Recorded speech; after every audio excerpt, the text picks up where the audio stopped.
Besar sungguh kasih setiamu, nyata sungguh perlindunganmu. Tak satu kuasa mampu pisahkan aku dari kasih-Mu.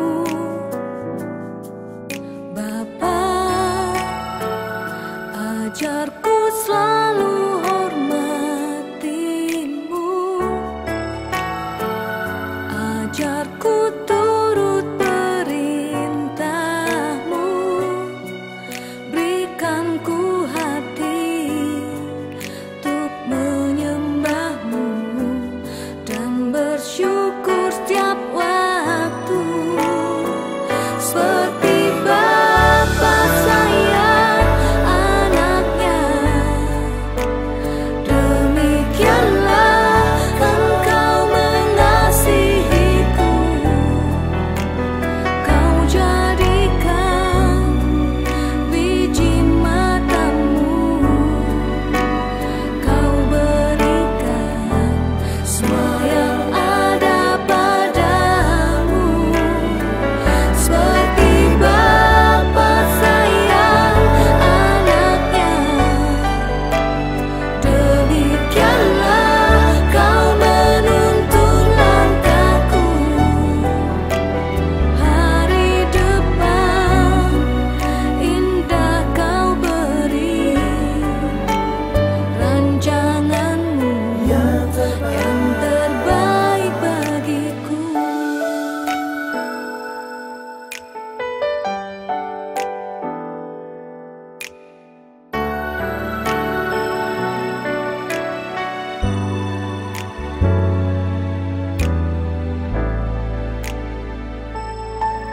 Bapa, ajarku selalu hormati-Mu, ajarku turut perintah-Mu, berikan ku hati untuk menyembah-Mu dan bersyukur setiap waktu. Seperti Bapa sayang anaknya, demikianlah Engkau mengasihiku. Kau jadikan biji matamu, Kau berikan semua yang ada padamu. Seperti Bapa sayang anaknya, demikianlah Kau menuntun langkahku. Hari depan indah Kau beri, rancangan-Mu yang terbaik bagiku.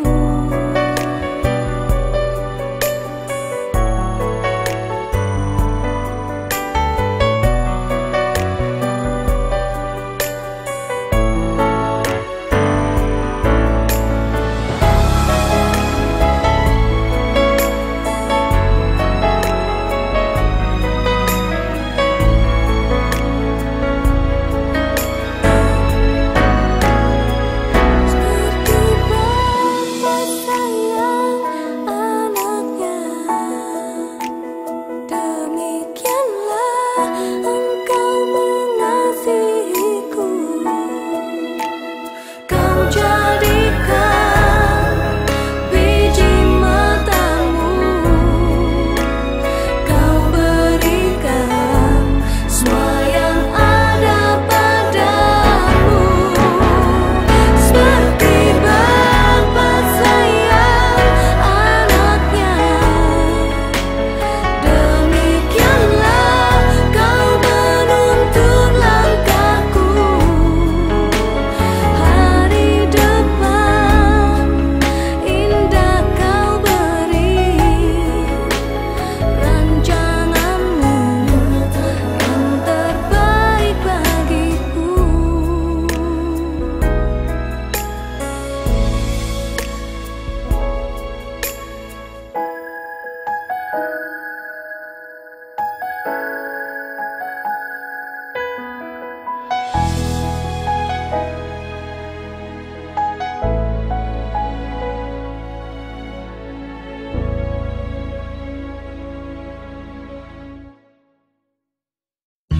kehidupan ini, jalan mana yang harus ku pilih? Ku tahu ku tak mampu, ku tahu ku tak sanggup. Hanya Kau Tuhan tempat jawabanku. Aku pun tahu ku tak pernah sendiri, sebab Engkau Allah yang menggendongku. Tanganmu membelaiku, cintamu memuaskanku. Kau mengangkatku ke tempat yang tinggi. Janjimu seperti fajar pagi hari, dan tiada pernah terlambat bersinar. Cintamu seperti sungai yang mengalir, dan ku tak betapa dalam kasih-Mu.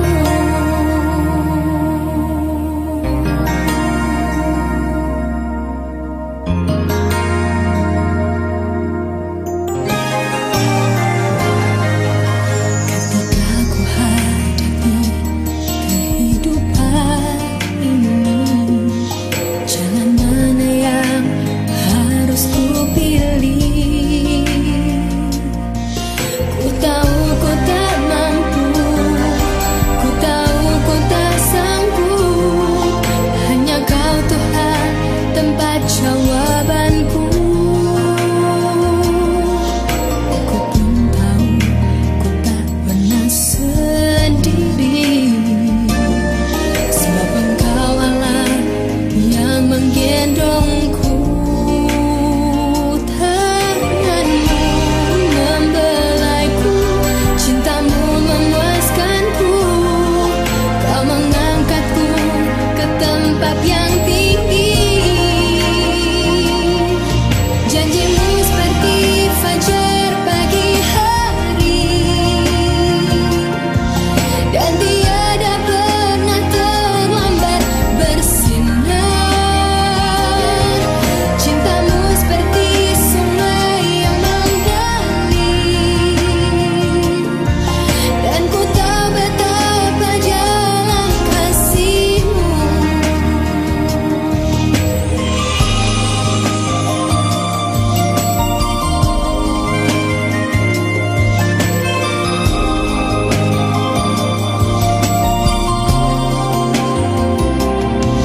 Janjimu seperti fajar pagi hari, dan tiada pernah terlambat bersinar. Cintamu seperti sungai yang mengalir, dan ku tahu betapa dalam kasih-Mu.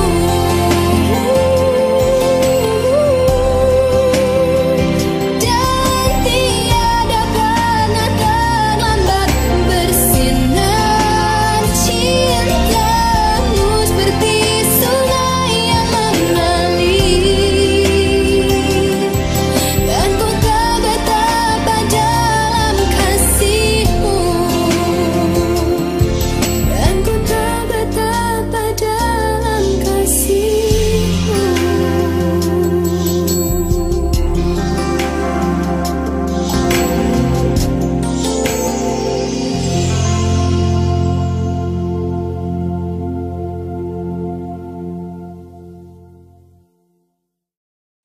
Shalom saudara-saudara yang dikasihi dalam Tuhan Yesus Kristus. Kembali kita akan belajar bagian firman Tuhan bersama, melanjutkan pembahasan dari surat 1 Petrus. Dan kali ini kita akan melihat dari 1 Petrus pasal yang keempat, ayat yang pertama hingga ayat yang ke-19.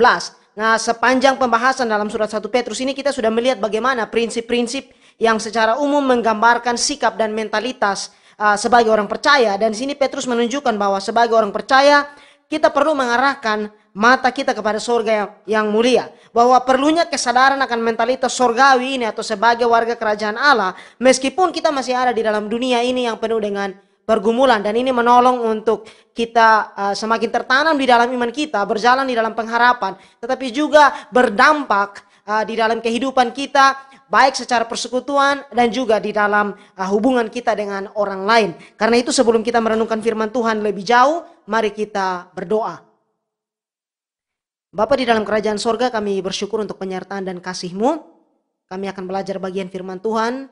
Kami berdoa Roh Kudus menolong, menyertai, memberkati, membukakan hati dan pikiran kami, sehingga apa yang kami belajar dari firman-Mu boleh tertanam, bertumbuh, menghasilkan buah, dan nama Tuhan dipermuliakan di dalam kehidupan kami. Kami berdoa Tuhan Yesus, bantu dan topang kami. Hamba-Mu terbatas, tetapi kami percaya Roh Kudus tidak terbatas untuk berbicara, menerjemahkan, dan bahkan menguatkan kami untuk melakukan apa yang kami belajar dari kebenaran firman-Mu. Ini doa, ini permohonan kami di dalam nama Tuhan Yesus kami berdoa dan bersyukur. Amin. Saudara, kita akan melihat dari 1 Petrus pasal yang keempat, dan bagian pertama yang akan kita lihat dari pasal keempat ini, mulai dari ayat yang pertama hingga ayat yang keenam, di mana kita akan melihat dalam perjalanan kehidupan kita dengan berbagai pergumulan yang bahkan kita hadapi sekalipun, Kristus adalah teladan kita. Kita lihat ayat yang pertama. Jadi karena Kristus telah menderita penderitaan badani, kamu pun harus juga mempersenjatai dirimu dengan pikiran yang demikian. Nah, hal pertama yang Petrus tunjukkan di sini dari pasal 4 ini bahwa kita perlu melihat kepada Kristus sebagai teladan kita. Dikatakan bahwa jadi karena Kristus telah menderita penderitaan badani. Di sini Petrus mendorong orang percaya, saudara dan saya, untuk harus mempersenjatai diri kita dengan pikiran yang demikian. Pikiran yang seperti apa? Pikiran yang seperti Kristus. Artinya bahwa kita mempersiapkan hati dan pikiran kita untuk bergumul melawan dosa dan berjalan serta bertumbuh dalam kekudusan hidup dengan melihat bagaimana Yesus telah dengan setia menanggung semua penderitaan yang Dia alami di dalam pelayanan dan karya penebusannya. Nah, gambaran yang muncul di sini adalah tentang seorang prajurit yang memakai perlengkapannya dan mempersenjatai diri untuk berperang. Sikap kita adalah senjata, dan sikap yang lemah atau yang salah akan membuat kita jatuh kepada kekalahan dalam pergumulan rohani kita. Nah, cara pandang menentukan hasil, dan orang percaya harus memiliki sikap yang benar jika kita ingin untuk menjalani kehidupan yang benar. Nah, Tuhan Yesus mengatakan bahwa siapa yang mengikuti Dia harus menyangkal diri dan memikul salibnya. Matius 16 ayat 24. Dan memikul salib berarti kita berkomitmen untuk berjalan di dalam Tuhan, tidak melihat lagi ke belakang, tidak melihat dan terikat kepada hal-hal yang menghalangi atau membebani kita dari dalam pertumbuhan rohani kita. Nah, Petrus kemudian melanjutkan bahwa karena barang siapa telah menderita penderitaan badani, ia telah berhenti berbuat dosa. Nah, ayat ini perlu kita pahami dengan baik, bahwa ini bukan berarti jika kita sudah bergumul atau kita masuk ke dalam penderitaan, maka kita tidak mungkin jatuh ke dalam dosa lagi. Tetapi yang menjadi maksud dari ayat ini bahwa ada nuansa kesadaran di sana bahwa kita mengambil sikap untuk mau berkorban dalam mengikuti Kristus. Kenapa? Karena kecenderungan kita adalah mau mendapatkan kemenangan rohani secara mudah. Tetapi sebaliknya kita perlu berjuang dan bertekun di dalam iman. Saya mengutip dari seorang teolog, Wayne Grudem, dia mengatakan bahwa siapapun yang telah menderita karena melakukan yang benar dan masih terus mentaati Allah terlepas dari penderitaan yang dihadapinya, telah dengan jelas memutuskan hubungan dengan dosa. Sehingga jelas bahwa bukan berarti kita tidak pernah berdosa lagi, kita masih bisa tergoda, mungkin kita masih bisa jatuh di dalam dosa, tetapi yang di sini yang menjadi penekanan Petrus bahwa sikap dan pikiran dan hati kita. Lalu di ayat yang kedua dan ketiga, supaya waktu yang tersisa jangan kamu pergunakan menurut keinginan manusia, tetapi menurut kehendak Allah. Sebab telah cukup banyak waktu kamu pergunakan untuk melakukan kehendak orang-orang yang tidak mengenal Allah. Kamu telah hidup dalam rupa-rupa hawa nafsu, keinginan, kemabukan, pesta pora, perjamuan minum, dan penyembahan berhala yang terlarang.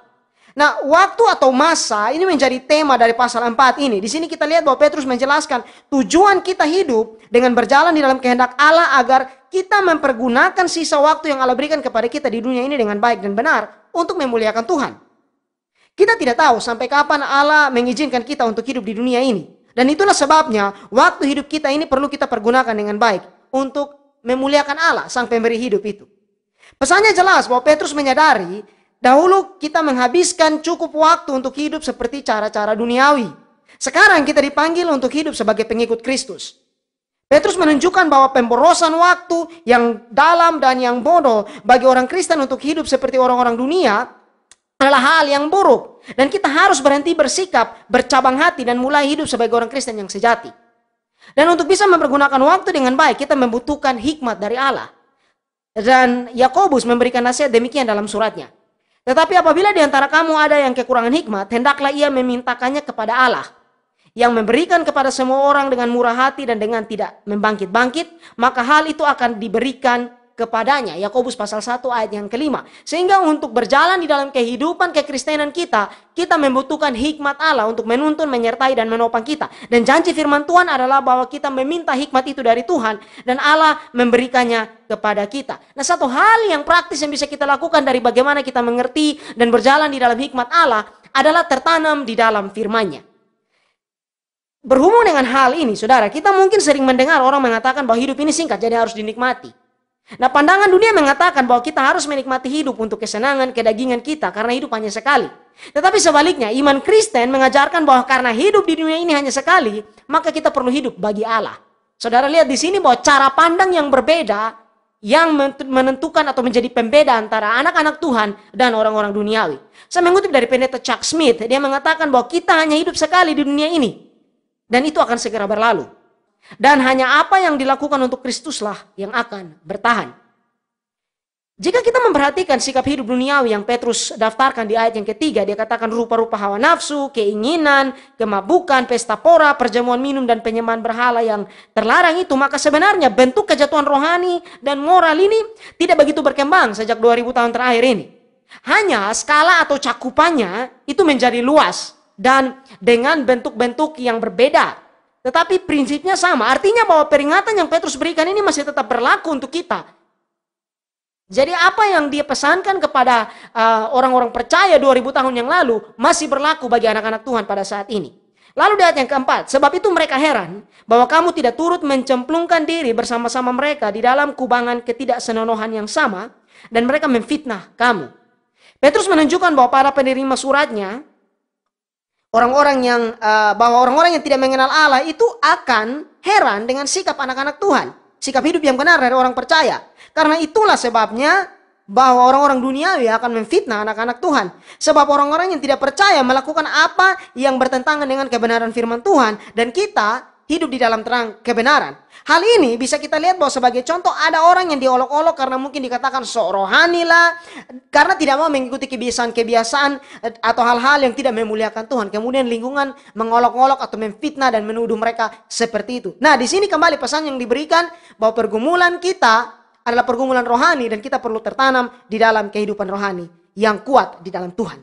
Lalu ayat yang kelima, tetapi mereka harus memberi pertanggungan jawab kepada Dia yang telah siap sedia menghakimi orang yang hidup dan yang mati. Menarik saudara bahwa Petrus memberikan peringatan bahwa akan ada waktu di mana semua perbuatan manusia akan dihakimi oleh Allah.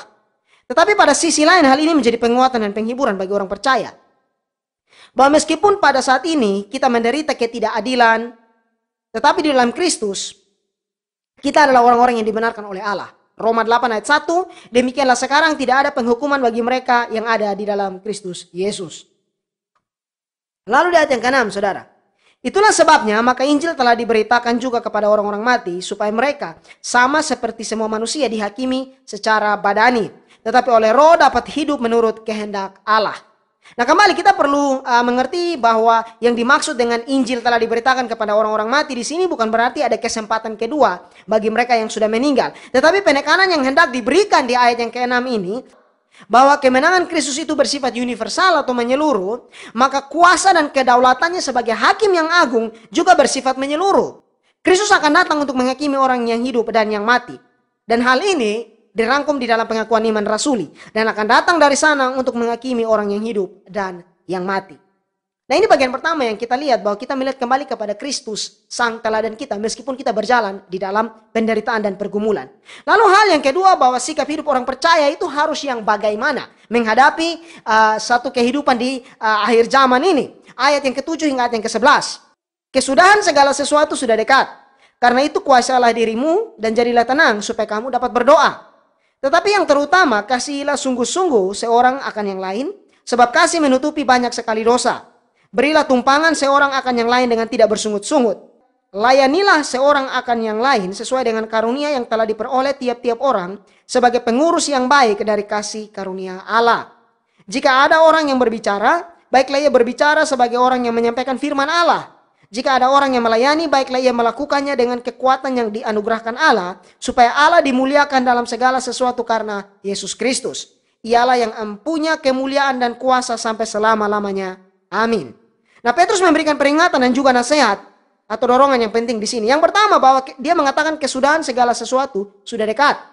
Sejak kenaikan Tuhan Yesus ke sorga, kita memasuki zaman akhir. Kita tidak tahu kapan Yesus akan datang kembali, tetapi artinya bahwa kita semakin dekat kepada waktu itu. Dan kemudian Petrus mengingatkan orang percaya bahwa karena kesudahan segala sesuatu sudah dekat, di sini dia memberikan petunjuk-petunjuk praktis apa yang harus dilakukan. Ada orang yang begitu terobsesi dengan hal akhir zaman ini, tetapi justru memaknainya dengan salah dan akhirnya melakukan hal-hal yang dalam tanda petik yang nampaknya konyol dalam memandang hal akhir zaman ini. Padahal justru hal-hal praktis mengenai kehidupan kekristenan lah yang perlu untuk kita perhatikan dan kita jaga dengan baik. Paling tidak ada 3 hal yang Petrus tunjukkan di sini. Pertama, mengenai sikap kita atas diri kita sendiri. Yang kedua, sikap kita terhadap orang lain. Dan yang ketiga, dalam pelayanan kita. Bahwa ada hal berdoa.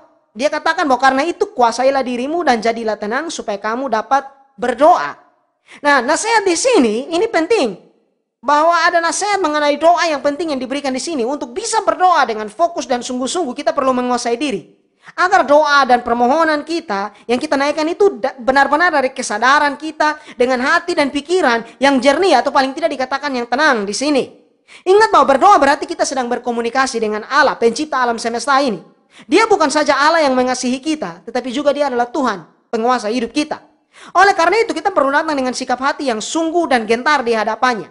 Lalu bagaimana hal ini kita terapkan? Nah, Paulus menasihatkan di dalam suratnya kepada jemaat di Korintus, 1 Korintus 14 ayat yang ke-15. Jadi apakah yang harus kubuat? Aku akan berdoa dengan rohku, tetapi aku akan berdoa juga dengan akal budiku. Aku akan menyanyi dan memuji dengan rohku, tetapi aku akan menyanyi dan memuji juga dengan akal budiku. Artinya bahwa kita sebagai orang Kristen dalam berdoa, dalam menyembah Allah, kita tidak liar atau lepas kendali. Tetapi seperti yang Paulus katakan di dalam 1 Korintus 14 di ayat yang terakhir bahwa segala sesuatu berjalan dengan teratur. Nah, jika kita benar-benar percaya bahwa kita hidup di hari-hari terakhir atau di zaman akhir ini, maka memang sudah sepatutnya kita ada dalam kehidupan yang tekun di dalam doa.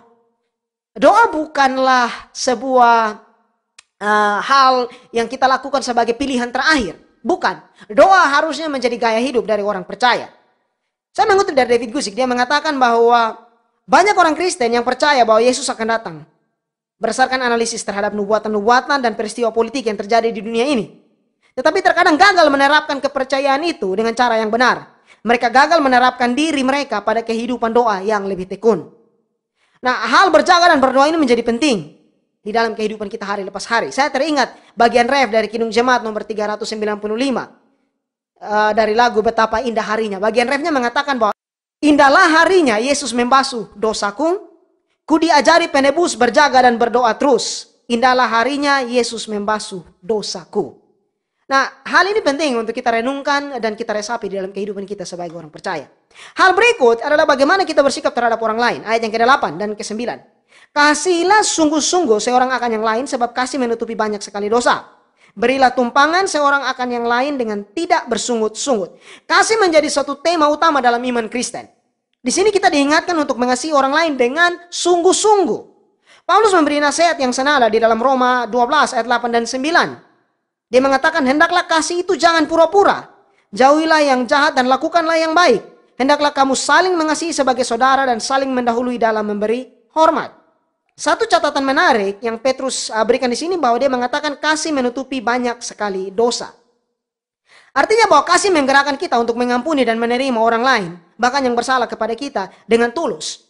Dan kita tidak menggunakan dosa itu untuk menyerang balik mereka. Kita ingat bahwa sebagaimana Allah telah mengampuni kita, maka kita perlu untuk juga mengampuni dan mengasihi orang lain. Ketulusan menjadi elemen yang penting di sini. Bahwa hidup bersama sebagai orang percaya, kita perlu melihat akan hal itu. Mengasihi bukan berarti membiarkan atau memaklumi dosa. Ini pagar yang jelas yang harus kita lihat. Karena jika kita mengasihi seseorang, kita akan bersedih melihat dia berdosa atau menyakiti dirinya sendiri dan orang lain. Tuhan Yesus memberikan tahapan-tahapan bagaimana kita menangani akan hal ini dengan baik. Matius 18 ayat 15 sampai 17. Apabila saudaramu berbuat dosa, tegurlah dia di bawah 4 mata. Jika ia mendengarkan nasihatmu, engkau telah mendapatnya kembali. Jika ia tidak mendengarkan engkau, bawalah seorang atau 2 orang lagi, supaya atas keterangan 2 atau 3 orang saksi, perkara itu tidak disangsikan. Jika ia tidak mau mendengarkan mereka, sampaikanlah soalnya kepada jemaat. Dan jika ia tidak mau juga mendengarkan jemaat, pandanglah dia sebagai seorang yang tidak mengenal Allah atau seorang pemungut cukai. Jadi ada tahapan-tahapan yang diberikan. Nah, menarik saudara bahwa di dalam Kejadian pasal 9 ayat 18 sampai 27 memberikan kita gambaran yang indah tentang prinsip ini. Bahwa di dalam Kejadian 9 kita membaca setelah keluar dari Batra, Nuh menjadi seorang petani, lalu dia menanam anggur. Kemudian Nuh mabuk oleh anggur dan mempermalukan dirinya sendiri. Nah, kemudian anaknya Ham melihat ayahnya yang mabuk dan telanjang ini, kemudian menceritakan hal tersebut kepada saudara-saudaranya.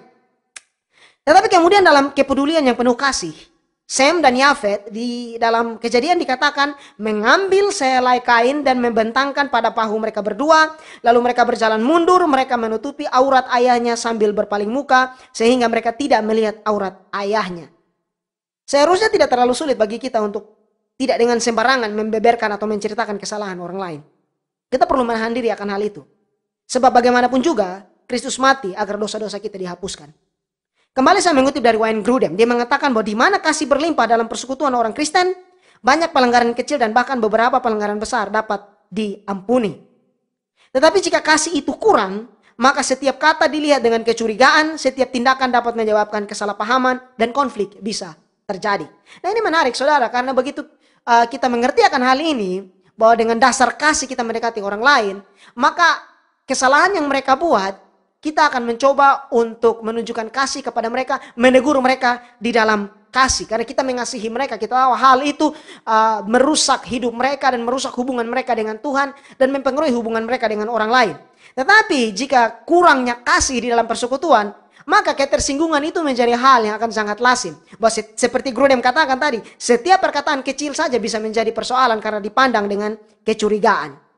Nah, hal berikutnya yang Petrus mau untuk dilakukan oleh para penerima suratnya pada saat itu adalah berilah tumpangan seorang akan yang lain dengan tidak bersungut-sungut. Pada zaman itu rumah penginapan itu sangat terbatas dan biasanya orang-orang Kristen yang sedang dalam perjalanan itu akan menginap di rumah orang percaya lainnya yang dia temui. Itulah sebabnya Petrus mendorong agar mereka yang memberi tumpangan itu melayani tamu mereka dengan tidak bersungut-sungut. Nah, hal ini pun berlaku pada zaman kita pada saat ini. Bahwa Allah mau untuk kita menunjukkan keramah tamahan kepada orang lain.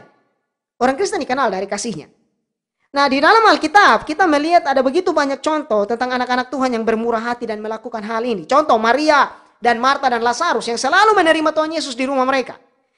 Di dalam surat-surat Paulus menyebutkan 2 orang yaitu Gaius dan Filemon yang menerima Paulus di rumah mereka. Dan bahkan ada satu catatan yang menarik di dalam Ibrani pasal yang ke-13 ayat yang kedua. Dikatakan bahwa jangan kamu lupa memberi tumpangan kepada orang. Sebab dengan berbuat demikian beberapa orang dengan tidak diketahuinya telah menjamu malaikat-malaikat. Ini hal yang menarik. Dan bahkan di dalam 1 Timotius pasal 3 ayat 2 dan Titus pasal 1 ayat yang ke-8, Paulus menuliskan bahwa salah satu syarat untuk seorang penilik jemaat adalah orang yang bermurah hati, orang yang ramah, yang memberi tumpangan kepada orang lain. Dan hal yang ketiga atau yang berikut adalah bahwa mengenai pelayanan. Jadi kita melihat 2 hal yang tadi, yaitu diri kita sendiri di mana kita menguasai diri, menjadi tenang dan bisa berdoa. Kemudian kita menunjukkan kasih kita kepada orang lain. Dan yang berikut adalah mengenai hal pelayanan, ayat 10 dan 11. Layanilah seorang akan yang lain sesuai dengan karunia yang telah diperoleh tiap-tiap orang sebagai pengurus yang baik dari kasih karunia Allah. Jika ada orang yang berbicara, baiklah ia berbicara sebagai orang yang menyampaikan firman Allah.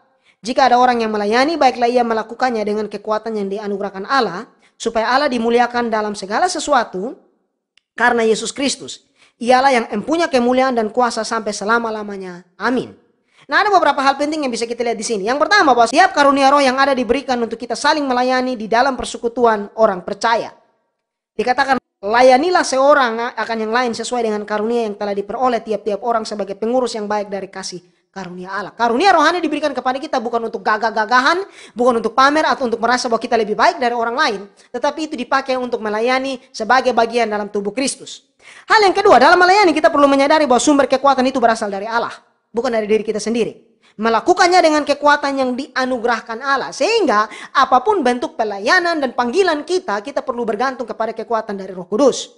Dan tujuan kita melayani adalah untuk mempermuliakan nama Tuhan. Ini menjadi goal utama kita. Supaya Allah dimuliakan dalam segala sesuatu karena Yesus Kristus. Warren Wiersbe mengatakan bahwa Allah dimuliakan ketika orang melihat kepada Tuhan dan bukan kepada hambanya. Dan ini adalah menjadi sesuatu yang perlu untuk kita renungkan dan bahkan menjadi doa kita untuk apapun yang kita buat di dalam setiap langkah kehidupan kita, kiranya nama Tuhan dipermuliakan. Hal yang terakhir akan kita lihat dari ayat yang ke-12 hingga ayat yang ke-19. Kita lihat ayat yang ke-12 dan 13 terlebih dahulu. Saudara-saudara yang kekasih, janganlah kamu heran akan nyala api siksaan yang datang kepadamu sebagai ujian. Seolah-olah ada sesuatu yang luar biasa terjadi atas kamu. Sebaliknya bersukacitalah sesuai dengan bagian yang kamu dapat dalam penderitaan Kristus. Supaya kamu juga boleh bergembira dan bersukacita pada waktu ia menyatakan kemuliaannya. Nah, Petrus kembali menasihatkan apa yang sudah dia sampaikan di pasal yang pertama ayat yang ke-6 sampai dengan ayat yang ke-7. Mengenai bertekun dalam penderitaan untuk kemurnian iman itu. Nah, kemudian apa yang dimaksud dengan bersukacitalah sesuai dengan bagian yang kamu dapat dalam penderitaan Kristus. Ayat yang ke-13 itu. Kita hanya dapat mengambil bagian dari penderitaan Yesus karena dia mengambil bagian dalam kemanusiaan dan penderitaan kita. Dia menjadi seorang manusia dan menderita sehingga penderitaan kita tidak akan sia-sia. Adalah baik untuk kita ada di dalam Tuhan, bahkan dalam penderitaannya. Kita tidak boleh mengabaikan atau menyangkali fungsi dari penderitaan dalam membangun kesalehan dan karakter dalam kehidupan kita. Terutama kehidupan kekristenan kita. Meskipun mungkin ada banyak penderitaan yang nampaknya tidak perlu kita tanggung, tetapi ada juga penderitaan yang perlu dan bermanfaat bagi kita. Penderitaan atau pergumulan bisa menjadi alat yang cocok untuk mengajar dan mendidik kita dalam pertumbuhan rohani kita. Sehingga kita perlu punya cara pandang yang benar terhadap pergumulan, penderitaan yang kita alami. Lalu di ayat yang ke-14. Berbahagialah kamu jika kamu dinista karena nama Kristus, sebab roh kemuliaannya itu roh Allah ada padamu. Nah, Petrus nampaknya mengingat kembali apa yang Tuhan Yesus katakan dalam Matius pasal 5 ayat 10 sampai 12. Tuhan Yesus mengatakan bahwa berbahagialah orang yang dianiaya oleh sebab kebenaran, karena merekalah yang empunya kerajaan sorga. Berbahagialah kamu jika karena aku kamu dicela dan dianiaya, difitnahkan segala yang jahat. Bersukacitalah dan bergembiralah karena upahmu besar di sorga. Sebab demikian juga telah dianiaya nabi-nabi yang sebelum kamu. Dan kemudian ada pagar yang jelas yang Petrus tunjukkan di sini mengenai hal penderitaan dari orang percaya ini. Di ayat yang ke-15 sampai ayat yang ke-16. Janganlah ada di antara kamu yang harus menderita sebagai pembunuh atau pencuri atau penjahat atau pengacau. Tetapi jika ia menderita sebagai orang Kristen, maka janganlah ia malu, melainkan hendaklah ia memuliakan Allah dalam nama Kristus itu. Nah, dengan perbandingan dan garis pembatas yang jelas ini, maka kita bisa lihat bahwa menderita atas nama Kristus adalah sebuah berkat. Karena itu menunjukkan bahwa kita benar-benar mengikuti Kristus dan bahwa kita menderita karena kita meneladani dia. Mengikuti contohnya. Nah, ingat saudara bahwa kita bersyukur bukan karena penderitaan itu semata atau karena musibah itu. Tetapi kita belajar untuk memuliakan Allah dalam penderitaan yang kita hadapi. Ini dua hal yang berbeda. Dan kita memuliakan Allah atas apa yang akan dia kerjakan di dalam dan melalui kita lewat penderitaan yang kita alami itu. Nah, perhatikan kembali ayat yang ke-16. Di sini ada satu catatan menarik yang ingin saya bagikan. Dikatakan bahwa tetapi jika ia menderita sebagai orang Kristen, maka janganlah ia malu, melainkan hendaklah ia memuliakan Allah dalam nama Kristus itu. Wayne Grudem mengatakan bahwa kata Kristen hanya ditemukan dalam perjanjian baru di sini dan di dalam Kisah Para Rasul pasal 11 ayat 6 dan pasal 26 ayat 28. Nah, kata Kristen ini berarti pengikut Kristus, bukan Kristus kecil seperti yang diklaim oleh beberapa pandangan populer saat ini. Sehingga kita perlu mengerti dan melihat bahwa kadang-kadang ada jargon-jargon atau istilah-istilah Kristen atau istilah-istilah Kristen yang sering kita dengar, tetapi kita perlu hati-hati apakah istilah itu alkitabiah atau tidak. Yang terakhir ayat 17 dan ayat yang ke-19. Karena sekarang telah tiba saatnya penghakiman dimulai, dan pada rumah Allah sendiri yang harus pertama-tama dihakimi. Dan jika penghakiman itu dimulai pada kita, bagaimanakah kesudahannya dengan mereka yang tidak percaya pada Injil Allah? Dan jika orang benar hampir-hampir tidak diselamatkan, apakah yang akan terjadi dengan orang fasik dan orang berdosa? Karena itu baiklah juga mereka yang harus menderita karena kehendak Allah menyerahkan jiwanya dengan selalu berbuat baik kepada pencipta yang setia. Ini menjadi peringatan penting bagi orang-orang Kristen yang berpikir bahwa karena mereka adalah orang Kristen maka meskipun hidup semaunya mereka bisa luput dari disiplin Tuhan. Petrus di bawah pengilhaman Roh Kudus dengan tegas menyatakan bahwa telah tiba saatnya penghakiman dimulai dan pada rumah Allah sendiri yang harus pertama-tama dihakimi. Dan hal ini harusnya mendorong kita untuk semakin sungguh-sungguh dalam iman kita dan menjaga hidup kita agar menjadi kesaksian untuk mempermuliakan nama Tuhan. Dalam konteks penderitaan, Petrus menjelaskan bahwa penghakiman dimulai dan pada rumah Allah sendiri yang harus pertama-tama dihakimi. Allah menggunakan penderitaan sebagai penghakiman dalam arti positif untuk memurnikan orang percaya. Api yang sama yang membakar jerami juga bisa memurnikan emas. Api yang sama itu tetapi tujuannya dan penerapannya berbeda dan pengaruhnya serta hasil air itu berbeda pada jerami dan emas. Orang Kristen mungkin mengalami penderitaan atau masalah yang sama dengan orang yang tidak percaya, bahwa kita tidak kebal terhadap pergumulan dan penderitaan. Namun hasil akhirnya akan berbeda dan efeknya akan berbeda. Dengan demikian, sikap hidup sebagai orang percaya untuk menghadapi pergumulan adalah apa yang ditulis oleh Petrus di sini di ayat yang ke-19. Karena itu baiklah juga mereka yang harus menderita karena kehendak Allah, menyerahkan jiwanya dengan selalu berbuat baik kepada Pencipta yang setia. Ingat selalu bahwa Bapa Surgawi adalah Tuhan langit dan bumi. Matius 11 ayat 25. Dan dengan demikian kita tidak perlu khawatir dengan apapun yang kita hadapi di depan. Bahwa Dia adalah Pencipta yang setia dan kesetiaan Allah tidak akan pernah gagal. Kita berdoa. Bapa, kami bersyukur untuk firman-Mu yang sudah kami renungkan. Kami berdoa Roh Kudus terus bekerja dan berbicara di dalam hati dan pikiran kami. Dan juga mampukan kami untuk kami boleh hidup di dalam ketaatan. Bantu kami Tuhan di dalam setiap pergumulan kehidupan yang kami alami. Dan Tuhan Yesus topang, tuntun dan berkati dan sertai kami selalu. Kami juga berdoa Tuhan untuk perlindungan Allah ada bersama-sama dengan kami. Setiap aktivitas, kegiatan, pekerjaan, pelayanan kami sepanjang minggu ini. Kami berdoa Roh Kudus yang menuntun, menyertai, Tuhan sendiri menjaga dan menopang kami. Agar apapun yang kami lakukan boleh mempermuliakan nama Tuhan dan menjadi kesaksian di dalam kehidupan kami bahwa Allah baik, Allah adalah Allah yang berkuasa dan kasih-Mu tidak pernah gagal, kesetiaan-Mu selalu melingkupi dan menyertai anak-anak-Mu Tuhan. Terima kasih Bapak, ini doa, ini pengharapan kami di dalam nama Tuhan Yesus kami berdoa. Amin.